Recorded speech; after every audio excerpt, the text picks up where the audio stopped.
Eterno Dios soberano, te adoramos, te bendecimos. Gracias, Señor, te damos en esta mañana por tu misericordia, por tu amor incomparable y único para con nosotros, Señor. Gracias por Cristo, gracias, Señor, por la cruz, Señor, y gracias, Señor, porque tú nos diste a nosotros a beber del agua de vida eterna, Señor, y hoy nosotros estamos aquí. Gracias, Señor, por cada uno de mis hermanos que están aquí en esta mañana. Te pido que les sigas bendiciendo a través de tu palabra y que tu palabra transformadora, Señor, penetre a sus corazones y pueda allí surtir, Señor, el efecto deseado. Que tu palabra nos trastorne, Señor, que tu palabra nos transforme, que tu palabra nos cambie, Señor. En el nombre de Jesús. Amén. Evangelio según San Juan, capítulo 7. Evangelio de Juan, capítulo 7.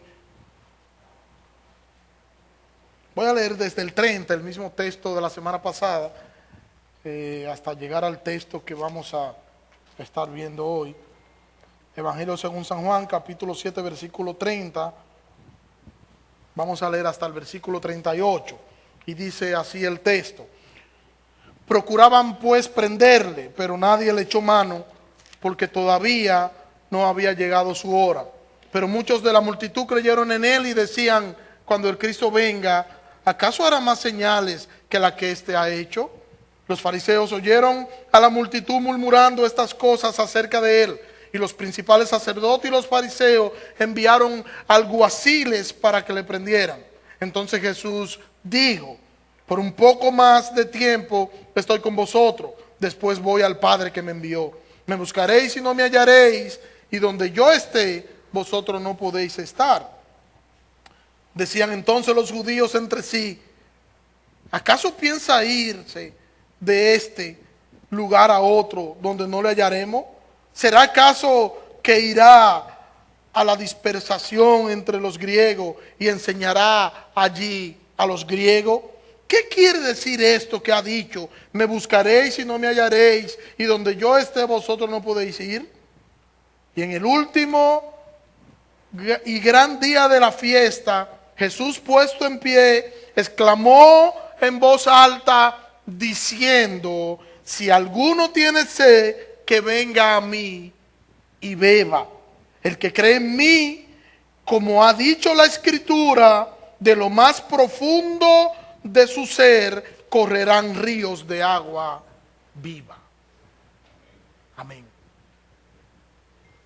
Cuando nosotros regularmente tenemos sed,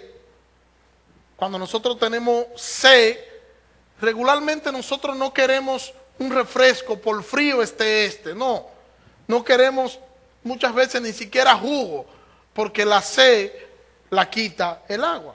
Nada es mejor que el agua para quitar la sed. Hay algunos que cuando tienen sed toman jugo, pero luego tienen que tomar agua, porque la sed no la quita el jugo, la sed la quita el agua.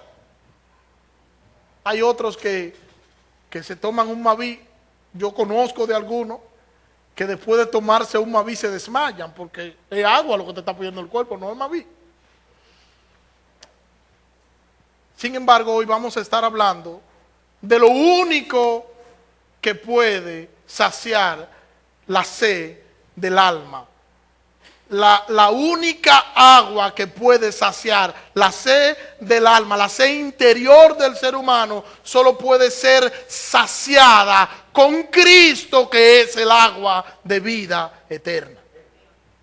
A la altura de donde nosotros estamos, nosotros podemos ver la oposición o el nivel al que había alcanzado la oposición de los líderes religiosos, que comenzaban ya un movimiento siniestro para matar a Jesús. Ellos habían armado un plan que había iniciado desde el capítulo 5 de Juan para quitarle la vida. Qué santos eran estos hombres, qué tan cerca estaban estos hombres de Dios, que deseaban y querían aniquilar y matar a Jesús, simplemente porque para ellos Jesús era un peligro. Estaba en peligro su reputación, estaba en peligro lo que ellos representaban para el pueblo.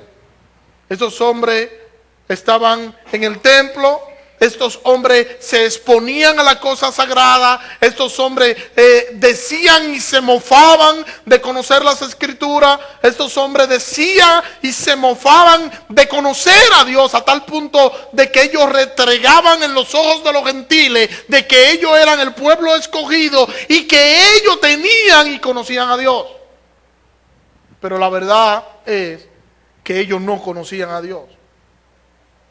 La verdad es que a pesar de lo que ellos decían, ellos no conocían a Dios, ellos estaban lejos de Dios. Y nosotros debemos vernos en este espejo y nosotros debemos entender que nosotros corremos este peligro de nosotros exponernos a las cosas sagradas, de nosotros orar, de nosotros estudiar la Biblia, de nosotros reunirnos, de nosotros hablar en nombre de Dios, de nosotros presumir espiritualidad, cuando en realidad nosotros estamos necesitando una relación personal con Cristo. Porque muchas veces no estamos ni como decimos, ni como pensamos.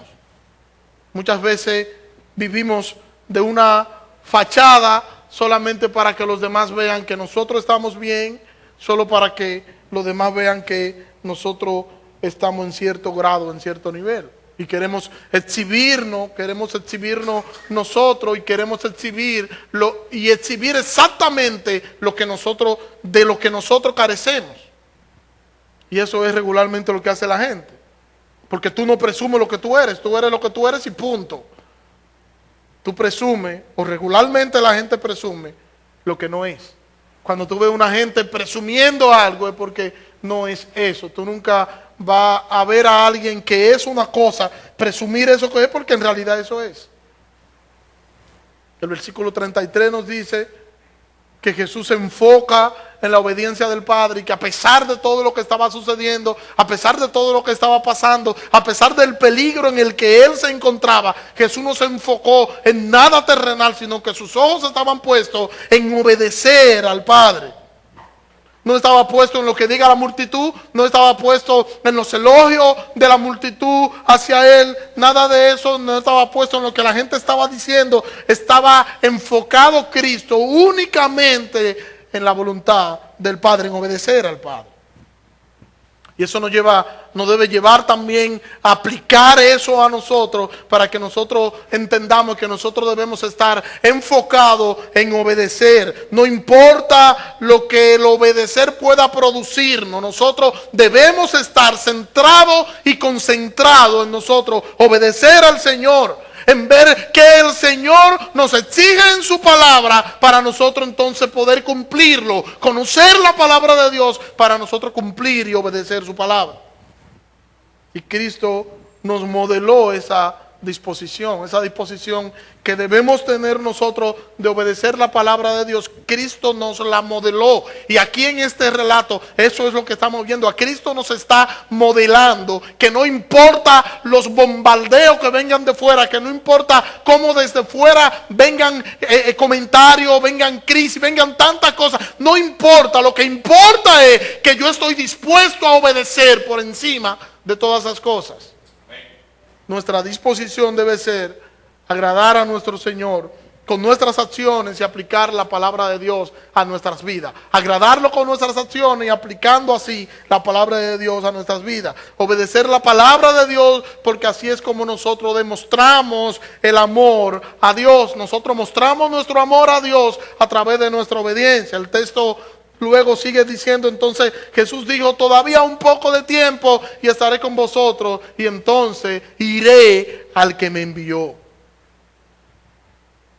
Un poquito de tiempo y entonces iré al que me envió. Jesús sabe, que Él va a permanecer con ellos en la tierra un poco más de tiempo. ¿Por qué? Porque Jesús sabía que el tiempo señalado por el Padre era hasta llegar a la cruz, y que a Él no le podían quitar la vida hasta Él llegar a la cruz. Y para eso faltaba como medio año, porque estábamos en la fiesta de los tabernáculos, y era de la fiesta de los tabernáculos a la Pascua, y en este tiempo faltaba alrededor de medio año. Y Jesús le dice, entonces, después de ese poco de tiempo, yo regresaré al que me envió, y una vez cumplida plenamente la tarea que Él me ha dado, que Él me ha encomendado, entonces yo iré al Padre. No antes, yo no iré antes, sino cuando esté cumplido el tiempo divino.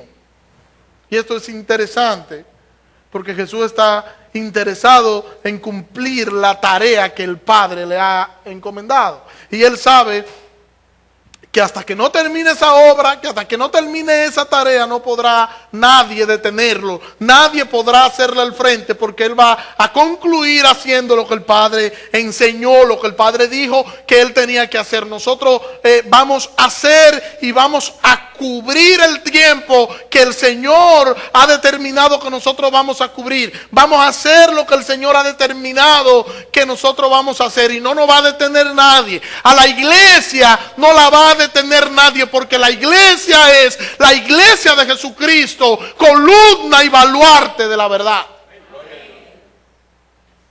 El Señor nos ha dado a nosotros como iglesia dones. Tus dones deben ser usados para la gloria de Dios. Tus dones deben estar al servicio de la iglesia. Y yo pudiera preguntarte, ¿tú estás cumpliendo con el rol para el que el Señor te ha llamado en tu familia? ¿Tú estás cumpliendo con el rol para el que el Señor te ha llamado a cumplir en esta iglesia? ¿Estás cumpliendo tú el rol en esta iglesia a lo que el Señor te ha llamado? ¿Tú estás haciendo en esta iglesia aquello para lo que el Señor te llamó a hacer en esta iglesia local? ¿Estás cumpliendo tú tu rol de padre? ¿Estás cumpliendo tu rol de esposo, de esposa, de buen ciudadano? Porque nosotros debemos procurar saber para qué el Señor nos trajo, qué el Señor quiere que yo haga aquí, y entonces nosotros poder concentrar nuestras fuerzas en hacer la voluntad de Dios. Después que yo descubro para qué el Señor me trajo aquí, entonces yo voy a morir tranquilo cuando yo sepa que yo he concluido la obra. El apóstol Pablo en una ocasión dijo, yo he terminado la obra, yo he concluido.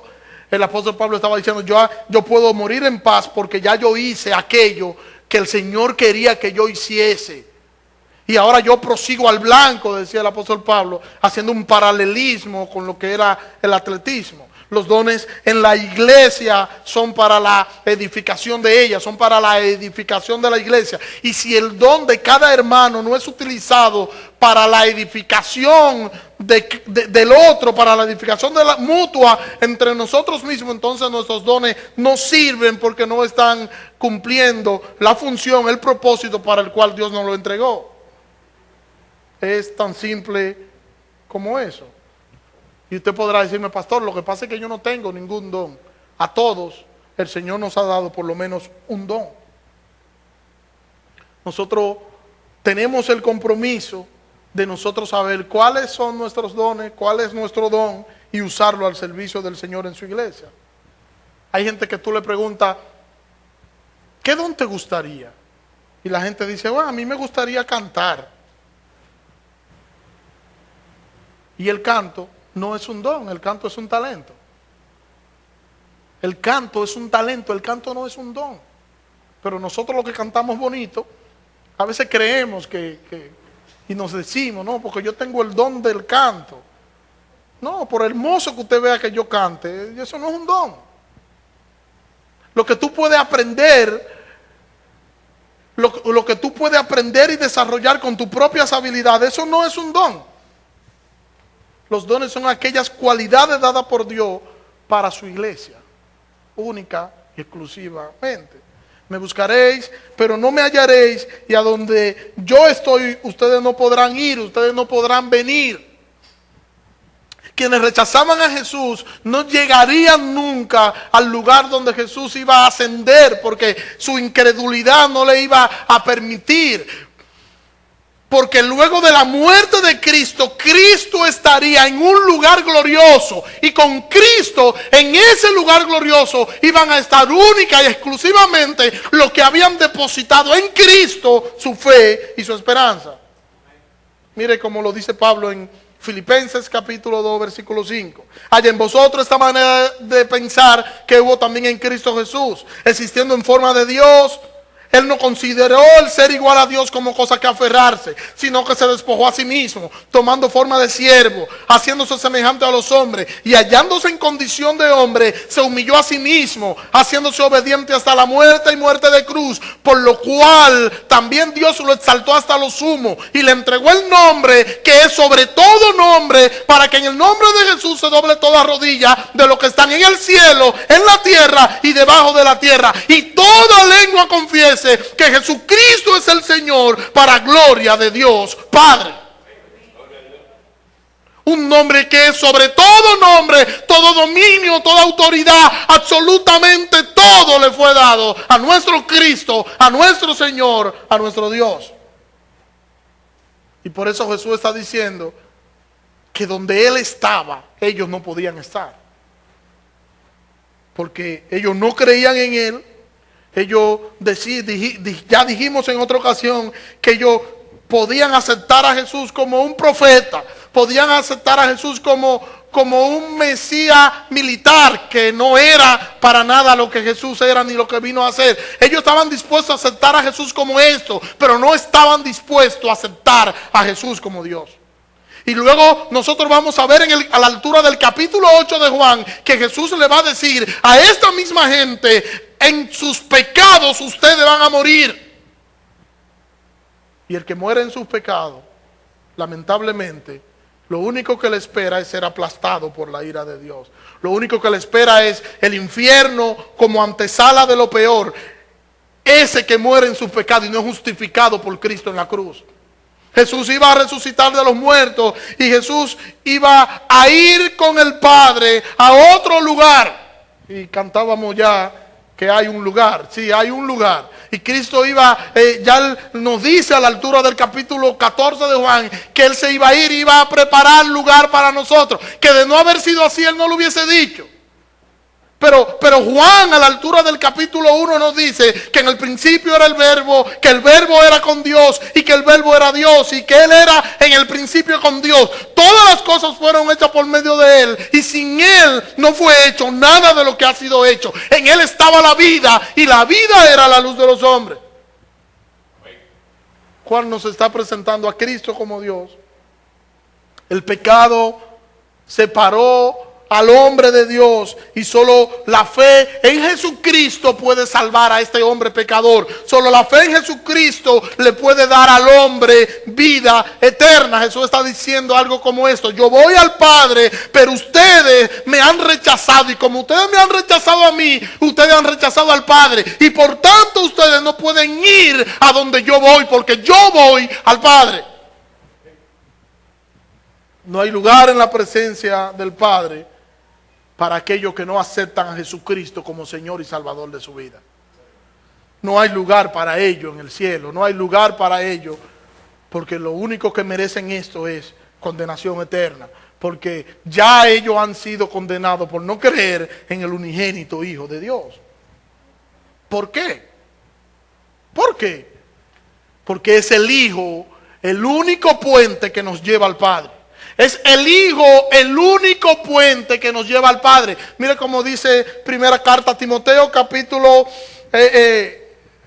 5, versículo 5. Dice: porque hay un solo Dios y un solo mediador entre Dios y los hombres, Jesucristo hombre, quien se dio a sí mismo en rescate por todo, de lo cual se dio testimonio a su debido tiempo. Jesucristo está siendo presentado aquí en esta primera carta de Timoteo como Dios, único Dios, y dice que hay un solo Dios, y ese solo Dios, que es trino, es el mediador entre Dios y los hombres.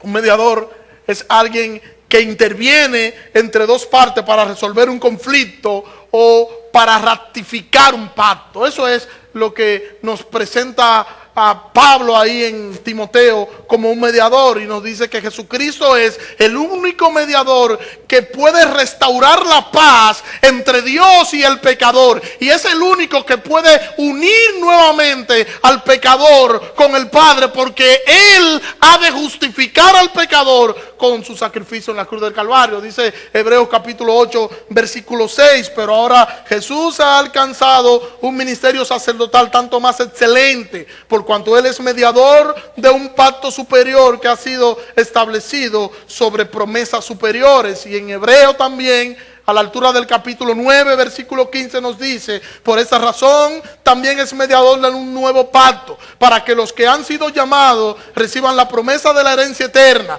ya que intervino muerte para redimirlo de las transgresiones bajo el primer pacto.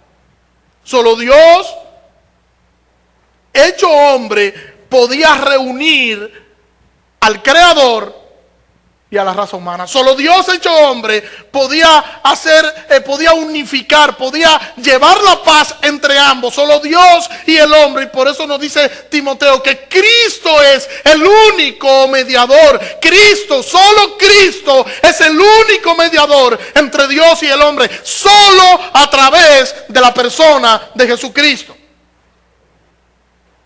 Todo hombre que quiere ir al cielo debe hacerlo por el único lugar o por el único puente que Dios nos ha dejado para llegar allí. Y este es Jesucristo, quien nos libra y nos lleva a puerto seguro. La otra parte del texto dice que ellos decían entre sí, ¿a dónde se irá? ¿A dónde Él se va a ir que nosotros no le vamos a hallar? Seguramente se irá a la dispersación entre los griegos, o va a enseñar a los griegos. De seguro debe ser esto. ¿Qué significa esto que Él dice? Me buscaréis, pero no me hallaréis. Y a donde yo estoy, ustedes no podrán venir. ¿Qué significa eso? Esto es una especie de burla lo que ellos están haciendo allí. Habían judíos que vivían en algunas de estas regiones griegas y en otros pueblos paganos, pero cuando el texto aquí menciona a los griegos, no está diciendo que eran judíos de habla griega, sino que se está refiriendo a judíos, a griegos que se habían judaizado. Y es a esta persona a lo que se está haciendo referencia. Sin embargo, no es lo que Jesús está diciendo. Jesús está diciendo otra cosa. Y a pesar de eso, ellos no se están dando cuenta que con lo que ellos están diciendo, ellos están haciendo alusión a una profecía que de hecho habla de cómo iba el evangelio a impactar a las naciones vecinas de Israel y también entre ellos los griegos. Y luego entramos al versículo 37, que nos habla de que en el último y gran día de la fiesta, Jesús se puso en pie, Jesús clamó en alta voz y dijo, si alguno tiene sed, que venga a mí y beba. Si alguno tiene sed, que venga a mí y beba. ¿Y por qué en esta fiesta Jesús exclama de esta manera? ¿Y por qué beber? Si estamos en el contexto de la fiesta de los tabernáculos, ¿por qué Jesús tiene que hablar específicamente de beber, de tomar agua? Jesús, a esta altura en la que nosotros estamos empezamos en el capítulo 7, versículo 14, empezamos en lo que era la fiesta de los tabernáculos. Y ahora, a esta altura del versículo 37, estamos en la parte final, estamos en el último día de la fiesta de los tabernáculos. Habían 7 días de festejo, que de manera regular se caracterizaban estos 7 días por algunas que otras cosas. Primero por lo que eran las viviendas, vivir en tienda, acampar en tienda alrededor de lo que era el templo, llevar ofrenda de manera escalonada. Y esta ofrenda de manera escalonada consistían, el primer día, además de otros sacrificios, se sacrificaban 13 toros castrados, toros jóvenes castrados. Se sacrificaban 13 el primer día, el segundo día se sacrificaban 12, el tercer día se sacrificaban 11, y así de manera, usted puede encontrar eso en el libro de Números capítulo 29. Usted puede encontrar esto que nos habla sobre lo que se hacía en esta fiesta de los tabernáculos. Cada día había un ritual importante, y cada día se incluía un ritual importante con agua, y era una tradición que ellos conmemoraban. No había nada referente a esto en el Antiguo Testamento, a lo que ellos hacían con el agua. Pero era una tradición que había pasado de generación a generación y que ellos celebraban y estaban celebrando en ese momento. El milagro del agua durante los años que vivió Israel en el desierto.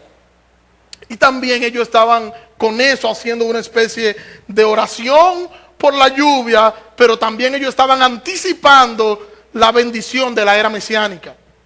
Y todo esto lo presentaban ellos con un ritual al agua.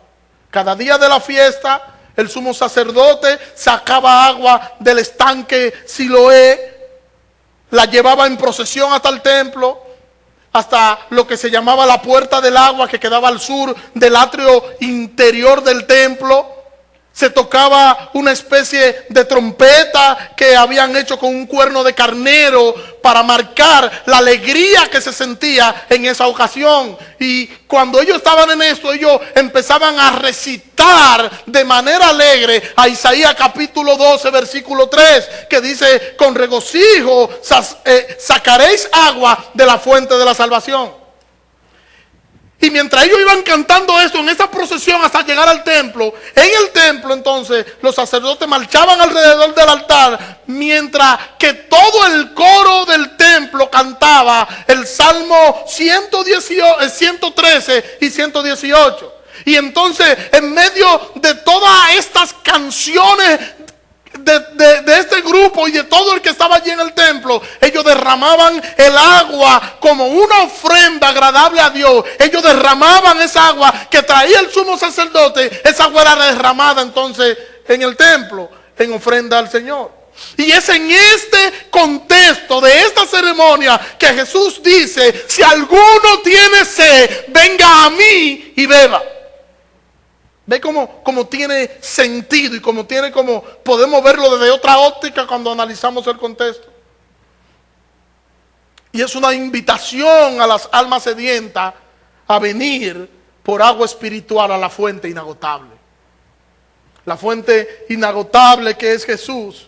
Jesús dijo algo así: en vez de ustedes ir a buscar agua, de esa agua física y temporal para la ceremonia, vengan a la verdadera fuente inagotable de agua que va a saciar su sed espiritual de manera permanente. Jesús está enfocado en lo que ellos están celebrando en su ceremonia. Ellos piensan en la sed de sus antepasados. Ellos piensan, y a través de todo este ritual memorial que ellos están haciendo, es pensando en la sed de sus antepasados, lo que pasaron en el desierto. Esa enorme sed y la provisión de agua por parte de Dios que pasó en el Antiguo Testamento mientras ellos estaban allá en el desierto. Jesús está pensando en otra cosa. Jesús está pensando en la sed del alma que lo puede llevar a ellos al infierno. ¿Quién es el que tiene sed? ¿Quién es aquel ser humano que tiene sed? ¿Quién es aquel que tiene sed espiritual? Jesús está diciendo que esos que tienen sed, si quieren, ellos pueden encontrar alivio a su sed simplemente tomando de la fuente del agua viva que es Él. Cristo es la fuente del agua viva. Dice Isaías 55, versículo 1 y versículo 2: oh, todos los sedientos, venid a las aguas, y los que no tienen dinero, venid, comprad y comed. Venid, comprad sin dinero y sin precio vino y leche. Porque gastáis el dinero en lo que no es pan y vuestro trabajo en lo que no sacia. Oídme atentamente y comed del bien, y vuestra alma se deleitará con manjares. Y Juan, Mateo, dentro de lo que es el relato del Sermón del Monte, a la altura del capítulo 5, en el versículo 6, Mateo nos dice que bienaventurados los que tienen hambre y sed de justicia, porque ellos serán saciados. Solo ellos. Hay gente que se autoanaliza y reconoce que está mal. Algunos, cuando hacen ese autoanálisis, vienen a la iglesia Pero no es eso lo que está diciendo el texto. Es que sea saciado. No es solo venir, no es solo es saber, no es solo es beber, es rendirse al señorío de Cristo por completo. ¿Ustedes recuerdan al joven rico? ¿Cómo llegó el joven rico? Maestro bueno. Empieza el joven rico: ¿qué haré para heredar la vida eterna? Y cuando este hombre encontró que tenía que despojarse de esa pretensión orgullosa de querer acercarse a Cristo con una postura que le hacía a él una persona privilegiada, según lo que él podía entender de acuerdo a lo que nos dice el relato, se va triste, se va porque él pensaba otra cosa, y Jesús lo lleva al núcleo de su problema. Debía acercarse con fe, reconociendo que no merecía absolutamente nada del Señor por su condición pecaminosa. Pero no es así como este hombre se acerca. ¿Cómo debe el hombre acercarse a Dios? Debe acercarse con fe, reconociendo que es un miserable espiritualmente, que no tiene escapatoria, y que lo único que le espera del otro lado de la tumba es encontrarse y esperar la ira aplastante de un Dios todopoderoso. Pero al contrario, este hombre se acercó creyéndose merecedor de lo que nunca iba a ser merecedor por sus propios méritos, porque nuestros méritos ya nos han recompensado y nos han dado el infierno. El arrepentimiento genuino lleva a la persona a reconocer cuando una persona está arrepentido, y ese arrepentimiento es genuino. Ese arrepentimiento, como es genuino, lo lleva a reconocer. Y esta persona se arrepiente, reconoce a Dios, reconoce su sed espiritual, reconoce su culpa, se ve a sí mismo como inmerecedor de tal gracia, de tal amor, y sabe que un día enfrentará un juicio. Y eso, en vez de llenarlo de orgullo, lo llena de espanto. Pero sabe que hay una salida, porque ha confiado en Jesucristo, y Cristo pagó por sus pecados. Y sabe que puede acercarse al trono de la gracia totalmente confiado, no por sus propios méritos, sino por el sacrificio que ya Cristo hizo en la cruz del Calvario para justificarlo y acercarlo al Padre. Y así, estas personas pueden afirmar que Jesucristo es Señor y Salvador de su vida. Y de esta forma, ellos beben del agua que salta para vida eterna. No es un agua literal, es un simbolismo. Mire cómo dice Juan, a la altura del capítulo 4, versículo 11 en adelante.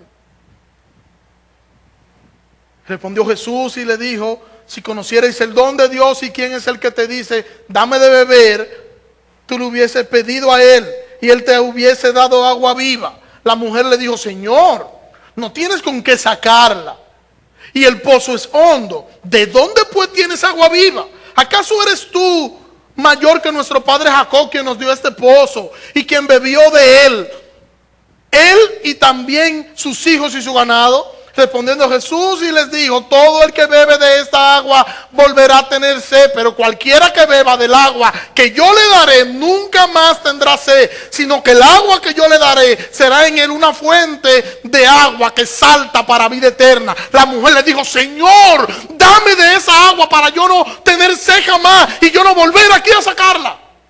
Inteligente la mujer. Le salió inteligente, ¿verdad? Si el agua es viva y yo no voy a necesitar más agua, dame de esa. Pero ella iba por un rumbo y Jesús iba por otro. Esta agua viva es la vida eterna. Y es la vida eterna comunicada por el Espíritu Santo. El Espíritu Santo dado por el mismo Cristo. Ahora, después de tu beber, tú eres un canal por el cual esa agua de Dios fluye en ti para llegar a otro. El agua de Dios, luego que tú crees, esa agua de Dios fluye dentro de ti para entonces llegar a otro. Tú como creyente debes afectar a otro. Tú como creyente, o sea, tu agua debe saltar y en ese saltar debe afectar a otro. No es que yo soy cristiano y punto, de manera aislada. No, eso no funciona. Tú como un recipiente de Dios, el agua que fluye en ti va a terminar afectando a otro, afectando a uno para salvación y afectando a otro para edificación. Primera carta de Pedro, capítulo 4, versículo 10.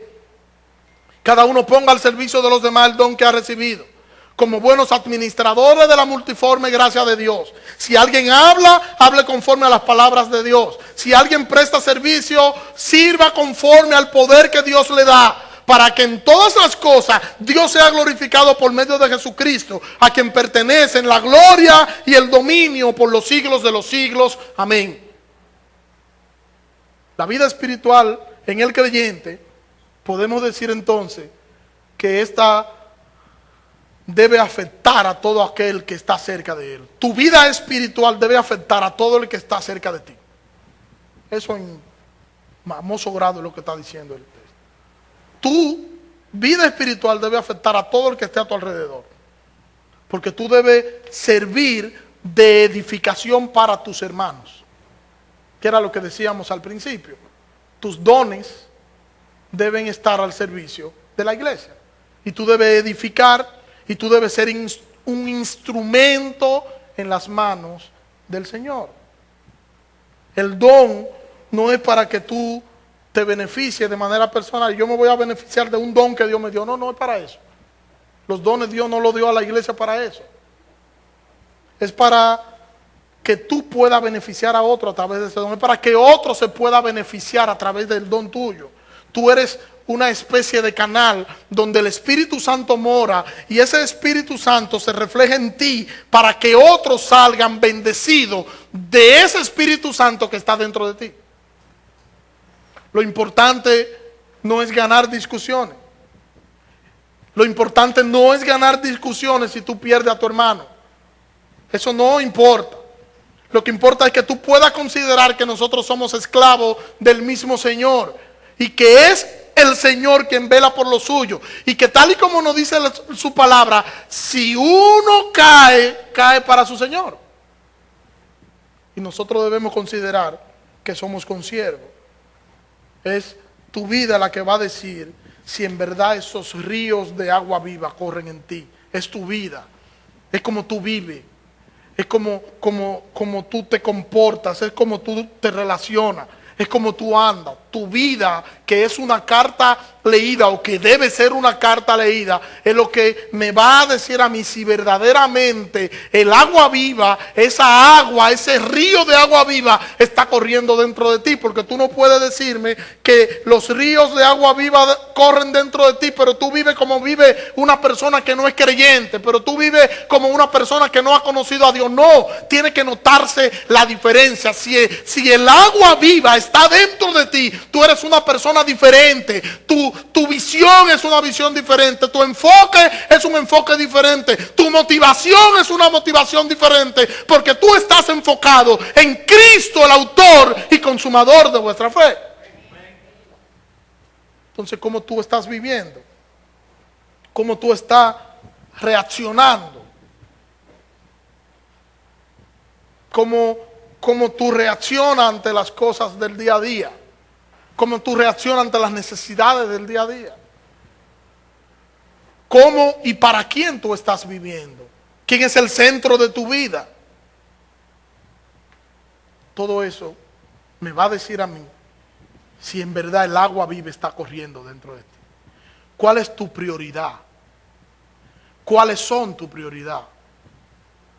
Todo eso me va a decir si verdaderamente el agua viva está corriendo dentro de ti. Si verdaderamente tú eres un recipiente donde esa agua viva. Si no, examinémonos a la luz de la palabra de Dios para que nosotros podamos hacer y vivir como el Señor ya determinó que debemos hacer. Quiero citar al pastor John MacArthur, hablando sobre este texto de primera carta de Pedro, capítulo 4, versículo 10. Dice el pastor MacArthur, cito: un don espiritual es una habilidad sobrenatural que Dios concede por su gracia a cada creyente y por medio de la cual el Espíritu Santo ministra al cuerpo de Cristo. Un don espiritual no puede ganarse, buscarse o trabajarse. Solo tiene que ser recibido mediante la gracia de Dios. Fin de la cita. Y esos dones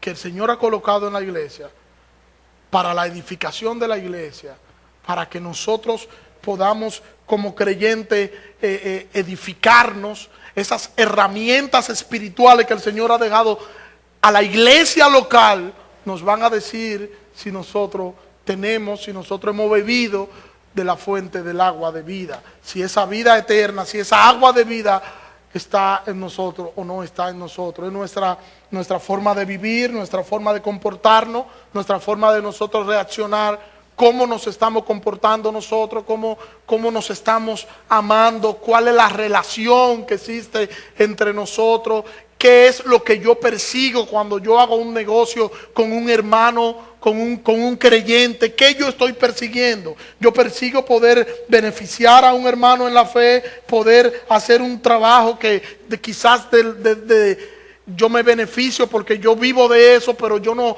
estoy siendo usurero, yo no estoy aplicando lo que aplica un inconverso, sino que yo estoy tratando de vivir de manera santa, incluso en los trabajos que yo hago entre los hermanos. Y estoy diciendo entre los hermanos para no tocarlo con los de fuera. Cómo nosotros estamos viviendo, cómo nosotros nos estamos comportando, cuáles son las cosas que le estamos dando prioridad. Cuando nosotros tenemos que exhibir nuestra relación con Cristo, qué es lo que sale a flor de piel. Cómo te ven tus compañeros de trabajo, cómo te ven tus compañeros de estudio, cómo te ven tus vecinos. Me decía el hermano Martín de alguien que por una toma de agua, que iban a tomar una agua, simplemente se lo tragó. Otro hermano, un consiervo tuyo.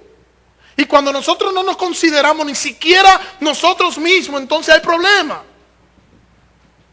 Porque si yo no considero a un cristiano, es como en el asunto de la política, y sé que acabo de meterme en un tema espinoso, pero igual. Cuando tú tienes dos candidatos al frente y tú tienes a un candidato que tú sabes que es un impío, que lo único que anda es detrás de sus intereses, y tú tienes otro que es cristiano que también anda detrás de sus intereses, pero es cristiano, y tú tienes que decidir por cuál de los dos yo voy a votar. Tú dices, bueno, yo voy a votar por el inconverso porque es que me gusta más lo que él hace en este sentido. No, tú tienes que tomar en cuenta al creyente, al que es cristiano, porque a pesar de lo que sea, él va a ser más flexible a las cosas del Señor. Pero nosotros muchas veces queremos parecernos tanto al mundo, queremos copiar tanto del mundo. El mundo se ha metido tanto en nuestra cosmovisión que nosotros muchas veces solo pensamos en lo que queremos y en lo que nos conviene a nosotros de manera particular. Y no pensamos en qué Cristo haría en la posición en la que nosotros estamos. Hermano, ¿qué Cristo haría en tu posición? Antes de nosotros levantarnos y defendernos, antes de nosotros poner el frente, antes de nosotros hacer las cosas que tenemos que hacer, preguntémonos, ¿qué haría Cristo? Y eso va a definir lo que nosotros somos. Oremos. Señor, gracias. Gracias, Señor. Gracias por tu palabra, Dios. Te pido que nos ayude, Señor, a ponerla en práctica, Señor. Ayúdanos, Señor, a entender que no es nosotros decir que somos creyentes, no es nosotros decir que venimos a la iglesia. Ayúdanos a entender que es nosotros vivir como que somos cristianos, que nosotros vivir como que somos creyentes, que es nosotros poder reflejar en todas nuestras vidas lo que nosotros somos como siervos tuyos. Perdona nuestros pecados, Señor, y ayúdanos, Señor, a nosotros poder vivir conforme a tu voluntad, nosotros poder aplicar tu palabra a nuestras vidas y que nosotros te podamos adorar y exaltar, Señor, a través de nuestra obediencia a tu palabra.